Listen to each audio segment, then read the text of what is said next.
രാവിലെ തന്നെ big boss വീട്ടിൽ നമ്മുടെ ഷാനവാസ് അനീഷിനോട് പോയി മാപ്പ് പറയുകയാണ്.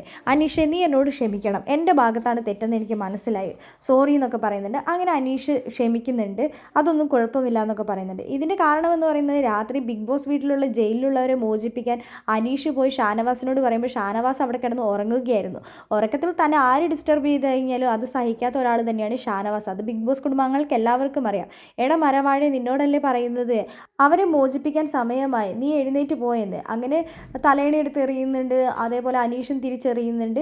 അങ്ങനെ പിന്നെ ദേഷ്യം പിടിച്ച് കഴിയുമ്പോൾ കസേര എടുത്ത് അടിക്കാൻ വരുന്നുണ്ട്. പക്ഷെ അനീഷ് പറയുന്നുണ്ട്, നീ ഇത് എന്താണെങ്കിലും ചെയ്തേ പറ്റൂ, നിൻ്റെ കടമയാണ് അതൊക്കെ ചെയ്യേണ്ടത്, നീ ഇതൊന്നും ചെയ്യാതെ ഇവിടെ ഇരിക്കുന്നത് ഭയങ്കര മോശമാണെന്നൊക്കെ പറഞ്ഞ് പോകുന്നുണ്ട്. അവർ തമ്മിൽ നല്ല ഷാനവാസ് പറയുന്നുണ്ട്, എല്ലാ കാര്യങ്ങളും ക്ഷമിക്കുന്നതിനൊക്കെ ഒരു പരിധിയുണ്ട്, അത് വിട്ട് കഴിഞ്ഞ് കഴിഞ്ഞാൽ നമുക്കൊന്നും ചെയ്യാൻ പറ്റില്ല എന്ന്. കാരണം ഉറക്കത്തിൻ്റെ മൂഡിലായതുകൊണ്ടാണ് ഷാനവാസ് പറയുന്നത്. ബിഗ് ബോസ് വീട്ടിൽ അനീഷും ഷാനവാസും തമ്മിൽ നല്ലൊരു ബോണ്ടുണ്ട്.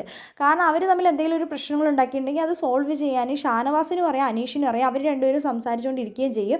അവരുടെ ആ പ്രശ്നം കഴിഞ്ഞ് കഴിഞ്ഞാൽ നമ്മൾ തന്നെ വിചാരിക്കുമോ ഇവർ ഇത്രയേ ഉള്ളോ, ആ ഒരു പ്രശ്നത്തിൻ്റെ സമയത്ത് അങ്ങനെ ഉണ്ടെങ്കിലും. പക്ഷേ ഇന്ന് ശരിക്കും പറഞ്ഞാൽ അനീഷിന് ഭയങ്കര വിഷമായിട്ടുണ്ടായിരുന്നു ഷാനവാസ് അങ്ങനെയൊക്കെ പറഞ്ഞതുകൊണ്ട്.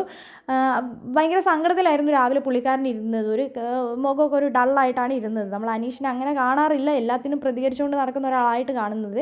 എന്താണെങ്കിലും ബിഗ് ബോസ് വീട്ടിൽ ഒരു നല്ലൊരു ചേട്ടൻ അനിയൻ ബന്ധമാണ് നമ്മുടെ അനീഷും അതേപോലെ തന്നെ ഷാനവാസും തമ്മിലുള്ളത്. നിങ്ങൾക്ക് എന്താണ് തോന്നുന്നത്? നിങ്ങളുടെ വിലയേറിയ ഓരോ അഭിപ്രായങ്ങളും നമ്മുടെ കമൻറ്റ് ബോക്സിൽ കമൻറ്റ് അറിയിക്കാൻ മറക്കരുത്. കൂടാതെ നിങ്ങൾക്ക് ഇഷ്ടപ്പെട്ട വ്യക്തിയുടെ പേരും നമ്മുടെ കമൻറ്റ് ബോക്സിൽ അറിയിക്കുക.